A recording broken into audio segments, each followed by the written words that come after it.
ప్రభువైన యేసు క్రీస్తు యొక్క అతి పరిశుద్ధ నామంలో మీ అందరకు అమలాపురం హౌసింగ్ బోర్డు క్రీస్తు సంఘము మరియు కాకినాడ బాపూజీ నగర్ క్రీస్తు సంఘముల తరపున సత్య సువార్త అనే మా సువార్త కార్యక్రమాలకు స్వాగతం తెలియజేస్తున్నాం.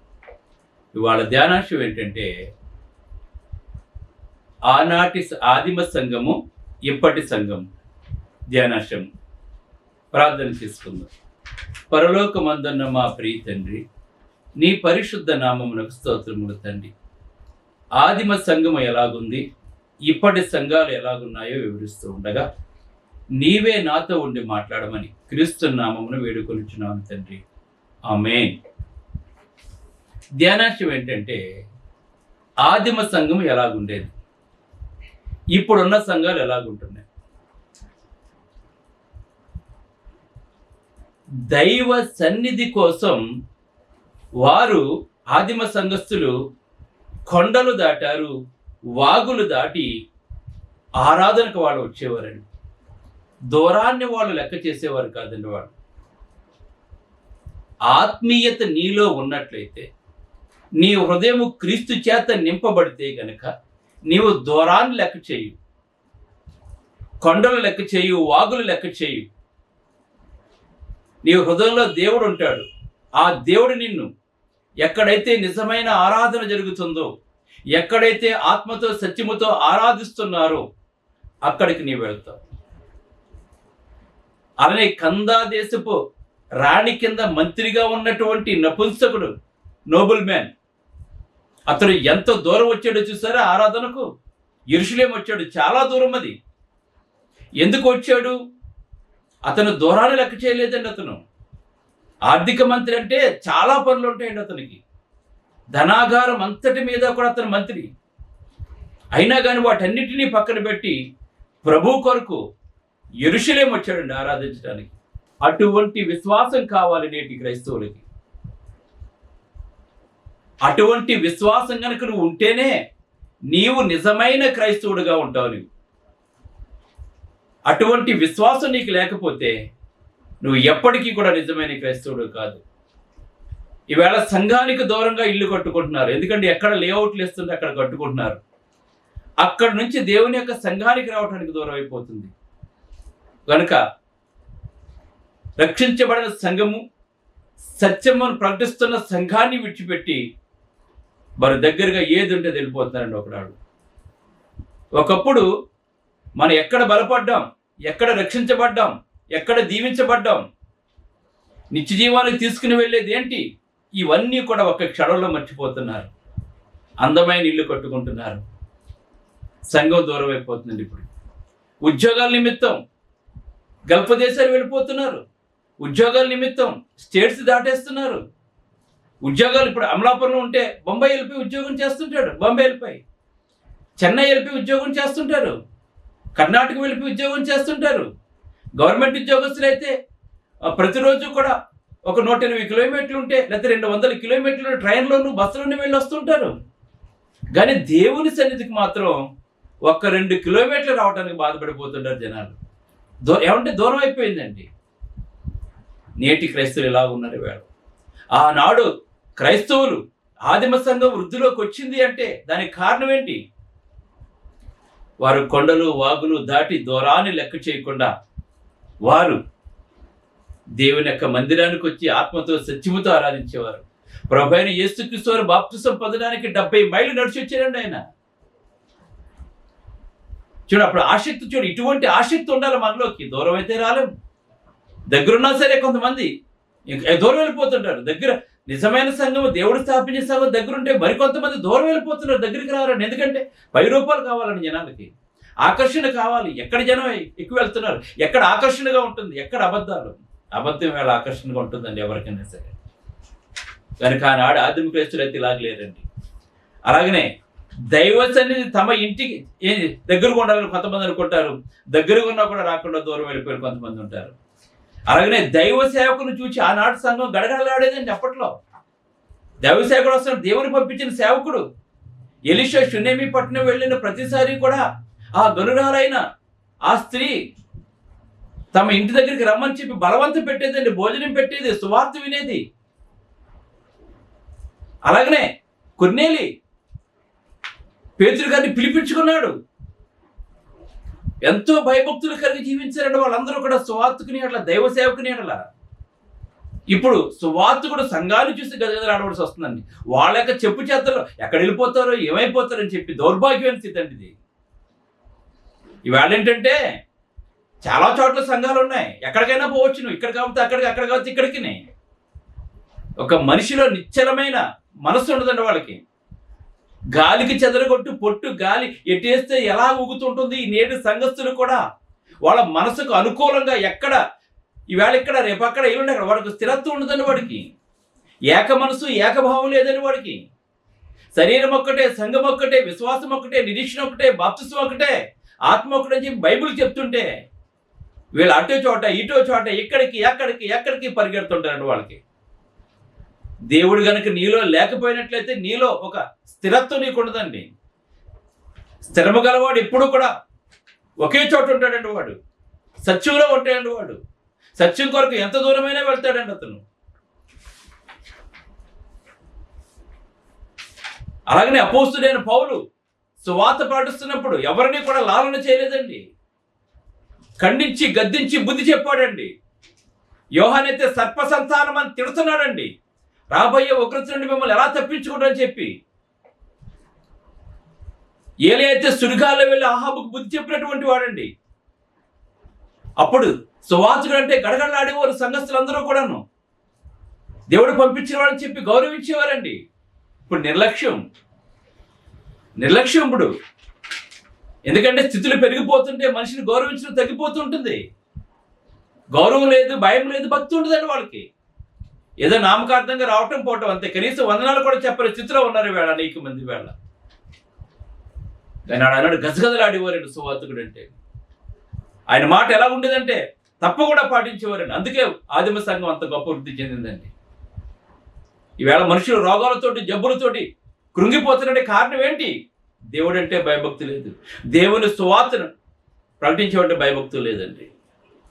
అందుకే మీ పైన నాయకులుగా ఉన్నవారు మీకు లెక్క అప్పగించారు గనక వారి మాట విని వారికి లోబడని చెప్పి దైవలేఖనం తెలియజేస్తుంది.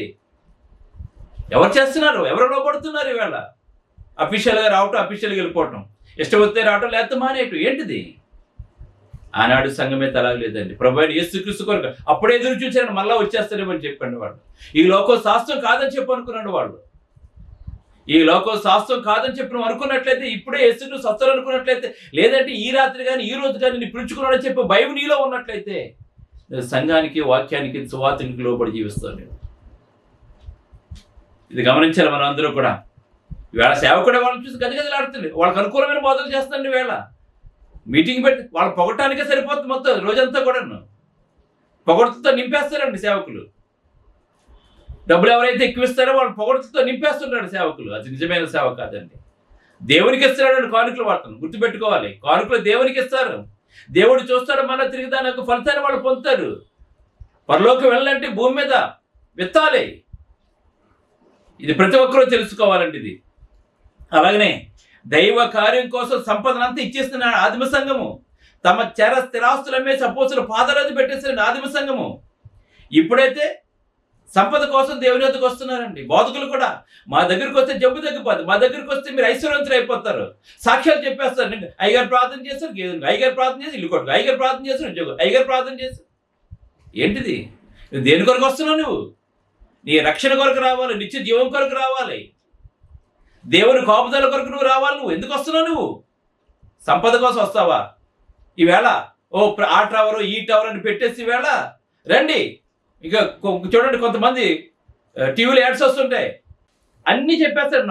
మేము జోస్యం చేసి, మీ ముఖం చూసి, మీ వేలు చూసి మొత్తం అన్నీ చెప్పేస్తాం. ఉద్యోగం వచ్చేస్తుంది, భార్యాభర్తల సమస్యల, అలాగే ఆర్థిక సమస్యల, గొడవల అన్నీ తీరిపోతాయి అంటారండి. వాడికి వీడికి తేడా లేదండి. నువ్వు ఎందుకు వస్తున్నావు?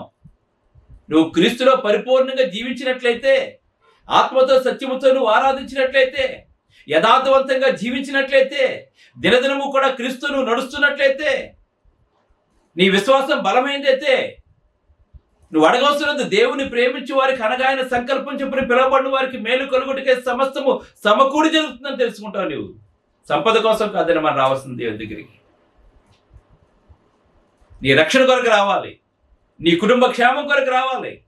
దేవుడు ఆయన ఆశించడం ఎప్పుడు కూడా దేవుడు విడిచిపెట్టండి. నాలో ఉన్న ప్రతిగా ఫలిస్తుందని చెప్తున్నాడు. సంపద కొరకు మనం రాకూడదండి. అలాగే మనకు కలిగిన దాన్ని కూడా ప్రభు యొక్క సేవకు సమర్పించుకునే వారుగా మనం రావాలి. మనం అలాగనే దైవ కోసం లోకించిన పెట్టతో సమానంగా ఎంచుకుందని అన్నాడు సంఘం అండి. కానీ ఈవేళ ఎంత ఆస్తి కూడా ఎంత కూడా దేవునికి ఇవ్వలేనటువంటి దాచుకుంటున్నారు, సొంతానికి దాచుకుంటున్నారు. అవి వెనక్కి రావాలని తెలుసండి. దైవ కార్యాలకు ఉపయోగించరు, ఇతరులకు కూడా ఉపయోగించరండి. మరి ఆనాటి సంఘం అయితే సమస్తం కూడా పెంటతో ఎంచుకున్నాడు పౌలు గారు. ఈ లోకంలో ఉన్నవాటి పెంటతో సమానంగా కనుక నువ్వు ఎంచుకోలేకపోయినట్లయితే నువ్వు నిజమైన క్రైస్తవుడికి ఎప్పటికీ కాదండి. అప్పట్లో ఆత్మీయత ఆదర్శంగా అనుకుందని ఆనాడు సంఘం. ఆత్మీయత ఆత్మ సంబంధమైన జీవితం ముఖ్యం అనుకుందండి. కానీ వేళ ఐశ్వర్యం కోసం ఆత్మీయతను తాకట్టు పెట్టేస్తున్నారండి. వేళ నీ సొంత పని ఉంటే ఆరాధనకు రావు, లేదంటే ఖాళీ గుట్టొస్తావు నువ్వు అంతే. నీ దేని కొరకు? ఐశ్వర్యం కొరకు ఆత్మీయతను తాకట్టు పెట్టేస్తారండి. ఈవేళ ఇతర ప్రాంతాలు వెళ్తారు, అక్కడ ఆరాధన ఉంటుంది, రొట్టు విచ్చినది ఏముండదండి. ఇక్కడ నువ్వు ఐశ్వర్యాన్ని సంపాదించుకుని ఆత్మీయత రోజు రోజుకి క్షీణించిపోతుందని, నువ్వు దేవునికి దూరం అయిపోతున్న సంగతి నీకు తెలుసా? నీకు